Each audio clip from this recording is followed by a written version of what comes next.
Oi pessoal, saudações coloradas, sejam bem-vindos a mais um vídeo, é bom estar aqui de volta com vocês.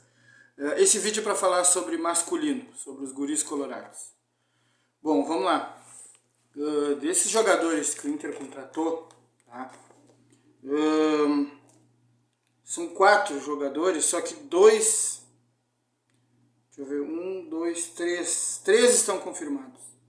3 estão confirmados e falta poucos detalhes. Realmente ainda não está confirmado, não foi anunciado oficialmente. Faltam poucos detalhes, mas está muito próximo, porque o Inter tem realmente uma vantagem. E o jogador, por notícias de lá, notícias daqui, é dado como certo no Internacional. Tá? Os nomes vocês já devem saber. Tá? Estou falando de Luiz Adriano, tá? Que já está confirmado e vai chegar daqui a pouco. Tá? O Inter pensa inclusive em inscrever ele no Gauchão. Nico Hernandes, zagueiro e lateral esquerdo, tá? Confirmado.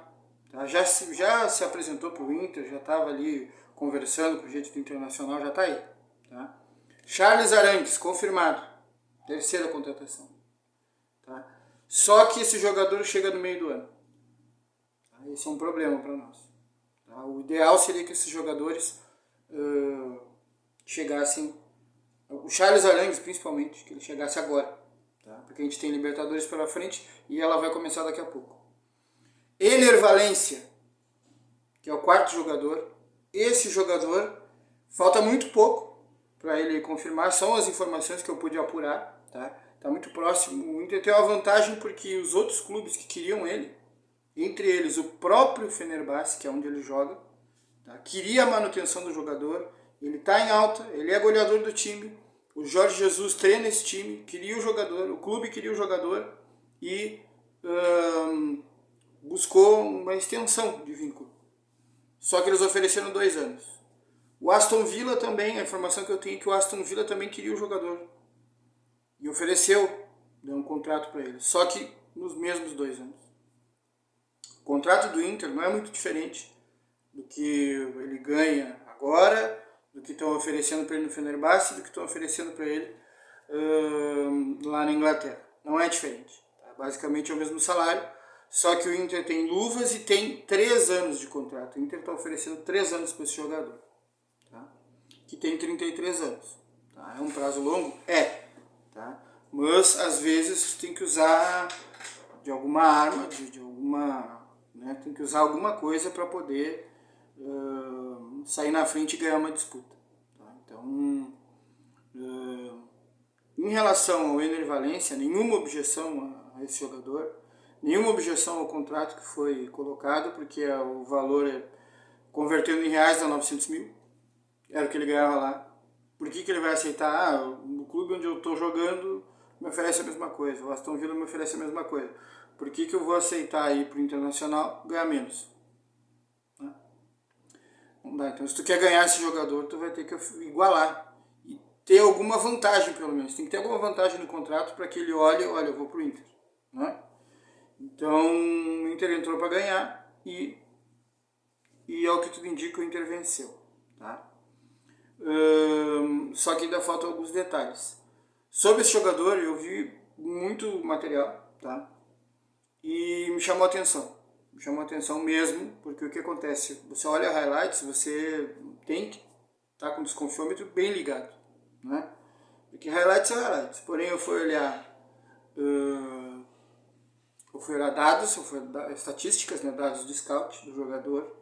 Fiquei positivamente impressionado. E aí fui olhar os highlights.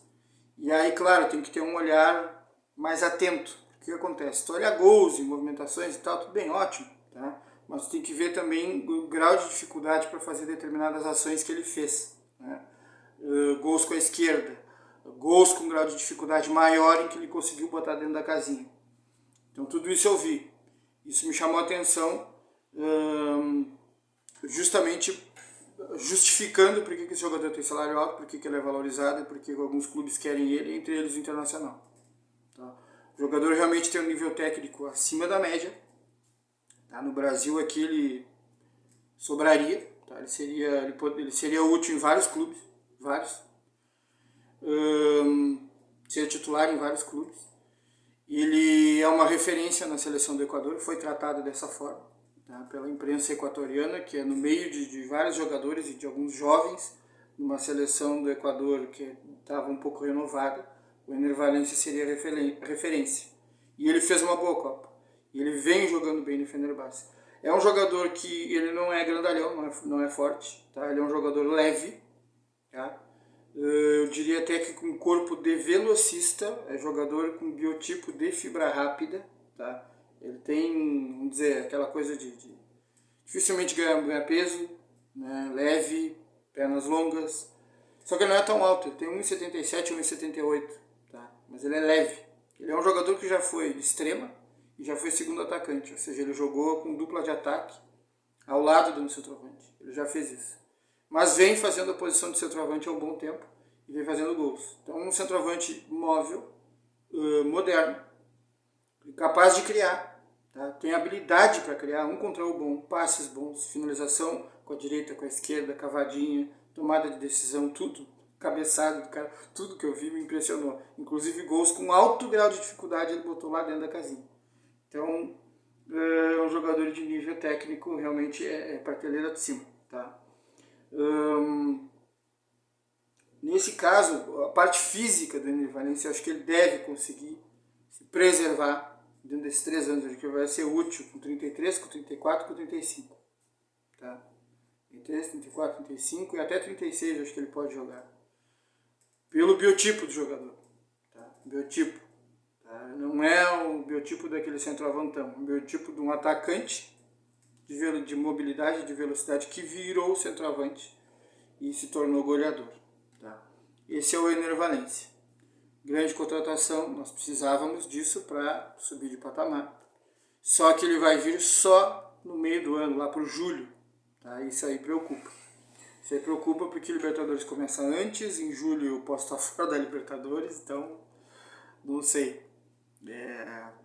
Enfim, vamos confiar. O Inter é o que conseguiu. Né? O Inter certamente tentou de várias formas trazer esse jogador agora, mas o Fenerbahçe, primeiro, ele pode estar pé da vida com o Internacional porque o Inter se atravessou e conseguiu levar o jogador, que era o goleador deles.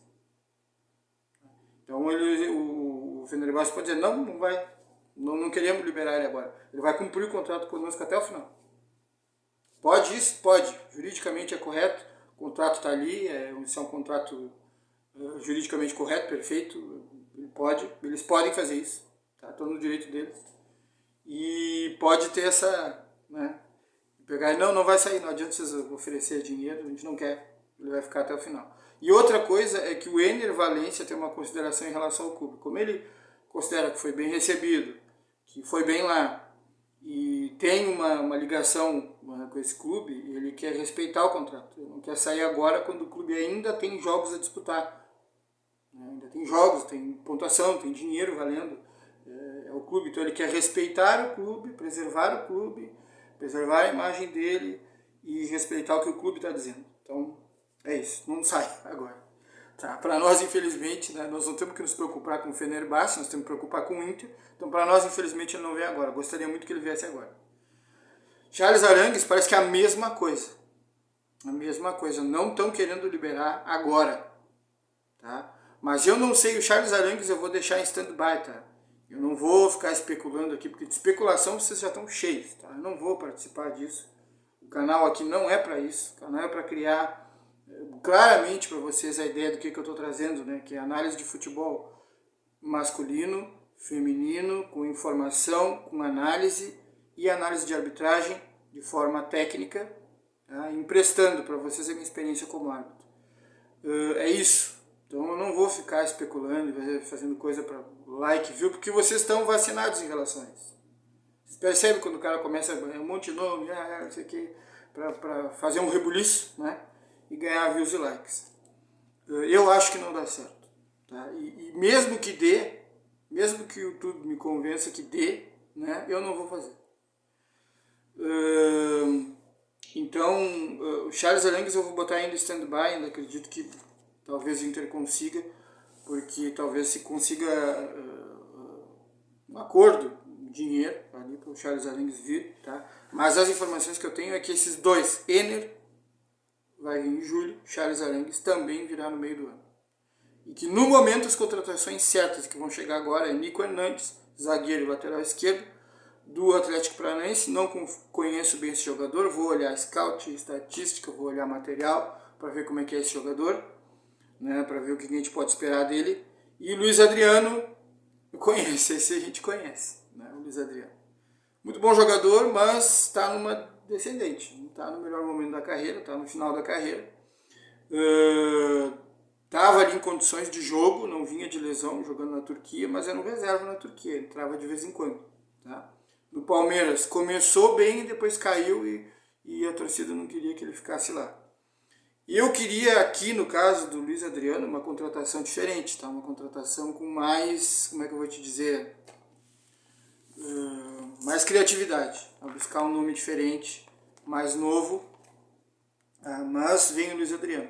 Vindo o Luiz Adriano, ele estando jogando, estando em forma, ele soma.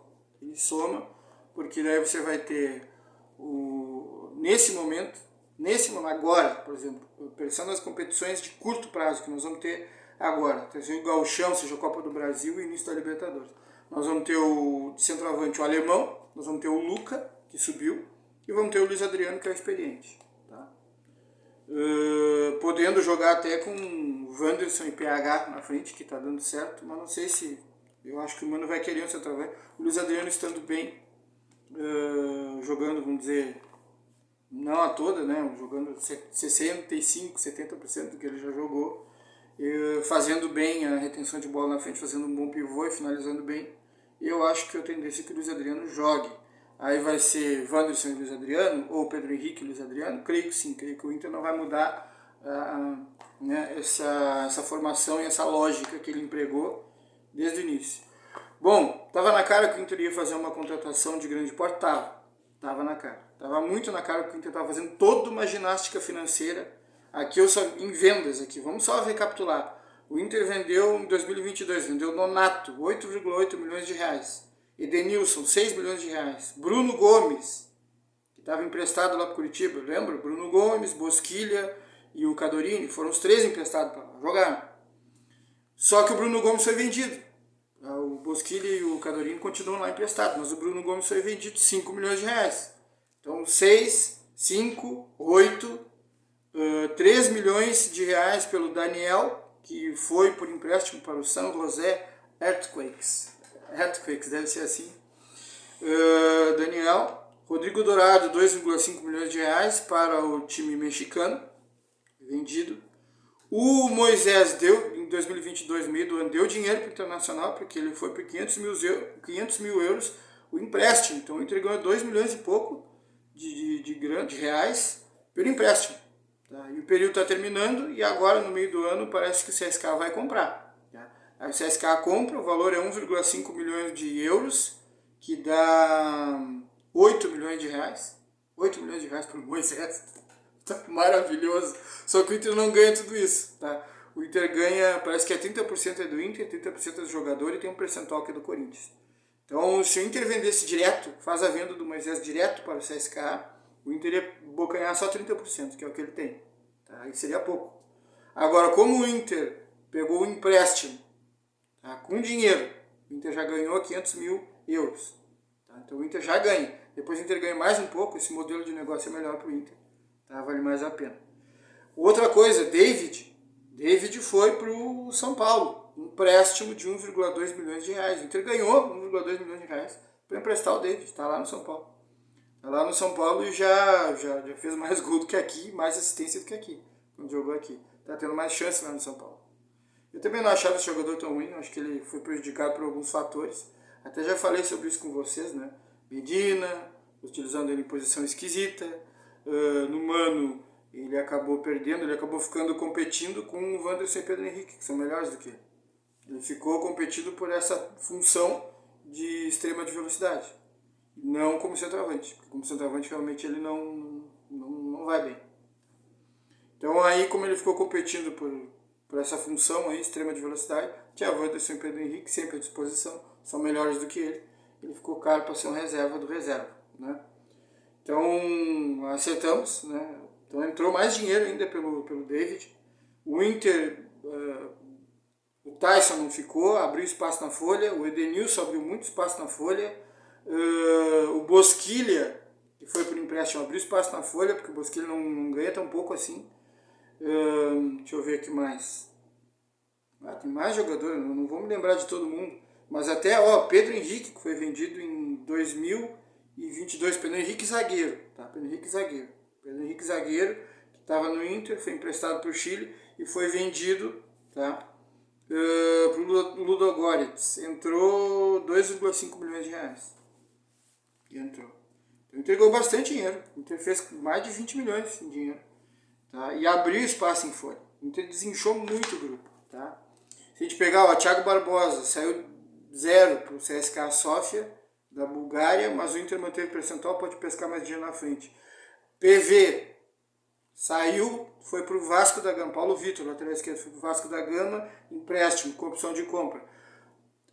Dinheiro que o Inter já fez em 2022. Carlos Palacios saiu do Inter, não era salário baixo, foi para o Vasco e o Vasco pagou 1,5 milhões de dólares. Deu 8 milhões de reais. Então aqui, vamos ver o que o Inter fez em 2022. 2,5, 3,1, 8,8 com o Nonato. Agora, 11 porque fez 6 com o Bruno Gomes, 5 com o Bruno Gomes, 6 com o Edenilson e 1,2 com o David. O Inter fez um bom dinheiro. O Inter fez mais de 20 milhões, está quase 30 milhões chegando, somando tudo que o Inter vendeu e que o Inter abriu de espaço em folha justamente para pensar em contratações mais caras, como Ener Valencia e o Charles Arangues. Bom, pessoal, minha contribuição é essa, tá? Faz aquele servicinho básico, vai, compartilha, se inscreve, aperta o sininho. E desde já eu agradeço pela atenção de vocês. Logo, logo, material do feminino, porque o Brasileirão Série A1 está começando e é daqui a pouco. Nós vamos falar sobre isso, tá bom? Um abraço, tchau, tchau.